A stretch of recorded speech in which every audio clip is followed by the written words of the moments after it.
이런 미친 사이코 같은 사람한테 칼부림을 당해서 살해를 당한 사건입니다. 다 같이 망하자, 다 같이 죽자. 칼부림의 가해자들 어떻게 처벌받을까요? 신상을 공개하는 법적 근거가 무엇일까요? 신상 공개가 결정됐는데 머리를 새로 하면 나오면 커튼처럼 가려가지고 안 보이겠죠. 안녕하십니까, 문종탁TV의 문종탁 변호사입니다. 신림역 칼부림 사건, 서현역 칼부림 사건, 신림역, 신림동, 서현역, 서현동, 다 유명한 지명이고 영명이죠. 많은 사람들이 왕래하는 곳입니다. 이곳에서 칼부림 사건이 일어났다는 건 엄청 충격적인 일이죠. 일면식도 없는 사람을 대상으로 해서 소위 묻지마 범죄가 연이어 발생했습니다. 경찰청에서는 소위 이런 묻지마 범죄를 이상동기 범죄라고 호칭하였습니다. 이상동기 범죄는 범행 동기가 명확하지 않고 범행 대상에 대해서 금전을 노리던 이런 거 없이 불특정 다수에게 이유 없이 행해지는 범죄를 말합니다. 이런 묻지마 살인, 칼부림 사건들이 발생하니까 방호장비 구매도 엄청나게 폭증했죠. 예를 들어서 뭐 이런 3단봉, 방검복이라고 해서 칼 맞는 거 방지하는 것, 이런 것들도 불티나게 팔리고 있다고 합니다. 오늘은 최근 발생한 신림역 칼부림 사건, 서현역 칼부림 사건에 대해서 어떤 사건인지 분석하고 어떤 처벌을 받을 것인지, 그리고 이거에 대해서 모방범죄 비슷하게 예고글들을 올리는 사람들이 있는데 이 사람들은 어떻게 처벌되는지 법적으로 분석해 드리겠습니다. 또한 이 묻지마 살인, 신림역, 서현역 칼부림 사건의 사람들이 이제 신상이 공개되죠. 신상 공개에 대해서도 말씀드리고, 예전 뭐 운전면허 사진을 냈다고 하는데 머그샷 촬영을 이제 거부한 거죠. 서현역 사건의 피해자 최은정 같은 경우는 여기 사진 나오나요? 완전 다른 사진이라고 해서 머그샷 촬영을 해야 된다. 신상 공개에 대해서도 말씀드리겠습니다. 그리고 예방할 수 있는 방법이 무엇인지를 해외 사례랑도 비교해서 설명드리도록 하겠습니다.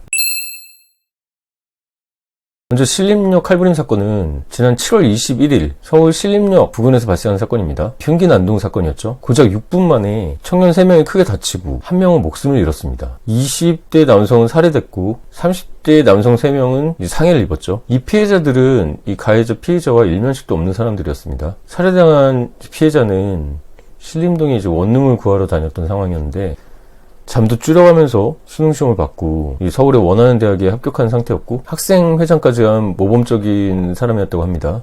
열심히 일해서 자신이 원하는 목표를 이루고 앞길이 창창했던 청년이 이런 미친 사이코 같은 사람한테 칼부림을 당해서 살해를 당한 사건입니다. 영장 실질심사라고 하죠. 구속영장 실질심사 이런 건데 저도 형사 변호인으로서 많이 참여해봤는데 증거인멸이나 도주우려가 있는지 봐서 판단하는 건데 이런 인간들은 구속돼야겠죠. 놔두면 또 나와가지고 어떤 범죄를 저질지 모르잖아요. 근데 이 피의자는 아주 뻔뻔스럽게 너무 힘들어서 이 범죄를 저질렀고 나는 불행하게 사는데 남들도 불행하게 만들고 싶다. 전형적인 다 같이 망하자, 다 같이 죽자, 저질스러운 생각이고 파괴적인 생각이죠.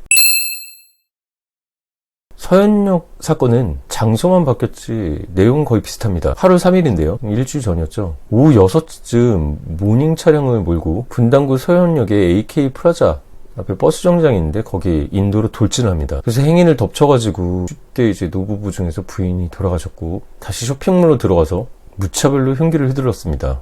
차에 치인 60대 여성분이 돌아가셨고 무려 13명이 다쳤습니다. 한 명의 여성은 지금 중태 상황입니다.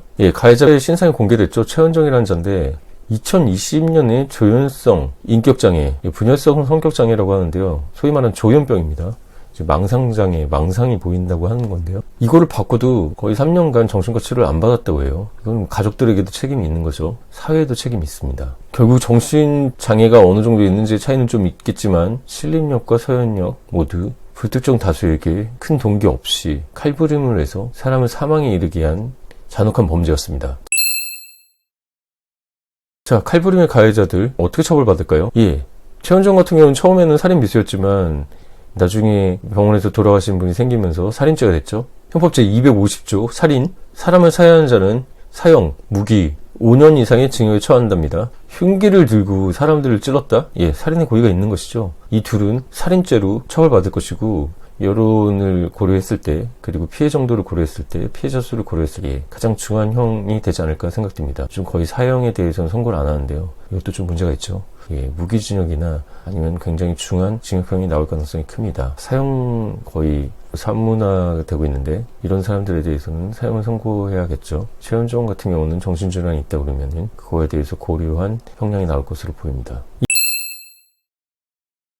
이 이 사건의 가해자들, 피해자들에 대해서는 신상이 공개됐습니다. 신상을 공개하는 법적 근거가 무엇일까요? 특정 강력 범죄의 처벌에 관한 특례법이 있습니다. 줄여서 특정 강력 범죄법이라고 하는데요. 조금 보이시나요? 검사랑 사법경찰관은 다음 각호의 요건을 모두 갖춘 특정 강력 범죄의 피의자의 얼굴, 성명, 나이 등 신상에 관한 정보를 공개할 수 있는데요. 자, 각호들 보이시죠? 첫 번째, 범행수단이 잔인하고 중대한 피해가 발생한 특정 강력 범죄 사건일 것입니다.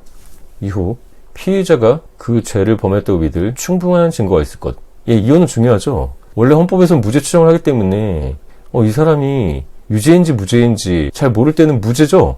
법원에서 유죄로 확정되기 전까지는 무죄 추정을 받기 때문에 이 사람이 무죄인데 유죄가 돼서 신상공개가 되면 어떡할 겁니까? 그럴 경우는 인격과 명예에 회복할 수 없는 손해가 발생하기 때문에 충분한 증거가 있을 것입니다. 이 둘은 어떤가요? 이 둘은 현행범이죠. 그렇습니다. 범죄 현장에서 체포됐죠. CCTV 이런 거 다 있고. 이 사람들은 증거 차고 넘치죠. 이 사람들은 그냥 유죄 확정이고 사실관계에 대해서 다투진 않을 겁니다. 사실관계를 다투기 시작할 경우는 개전의 정이 없다고 생각하고 반성의 정도 없다고 해서 극형에 처해질 가능성이 있겠죠.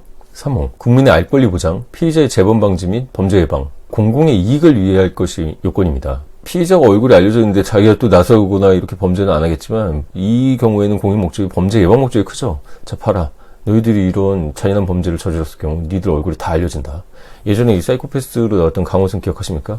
강호순이 사형당하고 무기징역당하고 그런 건 안 두려워하다가 얼굴 신상 공개되는 거에 대해서는 엄청나게 화를 내고 두려워했다고 합니다. 왜 그럴까요? 본인 가족들의 피해가 있다는 걸 본인 알기 때문입니다. 주변 지인들과 이 사람과 관계 맺었던 사람들이 이 사람이 범죄자인 걸 다 알게 되는 것이죠. 그렇기 때문에 범죄 예방 효과로 신상 공개는 해야 된다고 저는 생각합니다. 네 번째가 좀 우회인 경우일 수도 있는데 피해자가 청소년이 아니어야 된다는 겁니다. 특정강력범죄법 제8조 2 피해자의 얼굴 공개 등에서 보였듯이 이런 요건들이 갖춰졌을 경우 피해자 얼굴을 공개하고 있는데 제2항에서는 뻔한 얘기를 쓰고 있는 거죠. 피해자의 인권을 고려해가지고 신중하게 결정하고 남용해서는 안 된다. 무죄일 수 있는 사람에 대해서 범죄자로 해서 신상을 공개하는 건 아니겠죠. 예전 고유정 사건 기억나십니까? 신상 공개가 결정이 됐는데 머리를 새로 화면 나오면 커튼처럼 가려가지고 안 보이겠죠. 미국에서는 머그샷이라고 하는데요. 머그샷 여기 보이십니까? 키도 알 수 있게 해가지고 정면샷, 측면샷을 찍어서 머그샷을 찍습니다. 서현역 칼부림의 최현정은 머그샷 촬영을 거부했습니다. 머그, MUG, 머그가 뭘까요? 머그는 얼굴, 영어로 얼굴이나 이제 머리 이거를 의미하는데요. 동사로 쓰이면 공공장소에서 사람들을 강도하는 사람들을 머그라고 합니다. 범죄자 신원하기 위해서 경찰서에서 유치장에서 이제 이름표 들고 사진을 찍습니다. 머그샷 공개는 미국에서는 합법입니다. 지금 한국에서는 불법이에요. 미국에서는 머그샷은 본인이 공적 영역에 나와서 범죄를 저질렀기 때문에 공개한 것으로 원칙으로 하지만 한국에서는 머그샷을 공개하면 명예훼손으로 처벌될 수도 있습니다. 이 부분 이제 중대범죄를 저지른 사람들에 대해서는 머그샷 공개에 대해서 사회적 논의를 거쳐서 할 단계가 왔다고 저는 생각합니다. 사회가 이렇게 뒤숭숭해서 3단봉이든 방검복이든 이런 방호장비들, 가스총 이런 것들 많이 팔리고 있는데 이 와중에 또 살인 예고글을 올리는 인간들도 나왔습니다. 이런 걸 올리는 사람들의 심리는 무엇일까요? 이런 경우 어떻게 처벌되는지 지금부터 설명드리겠습니다.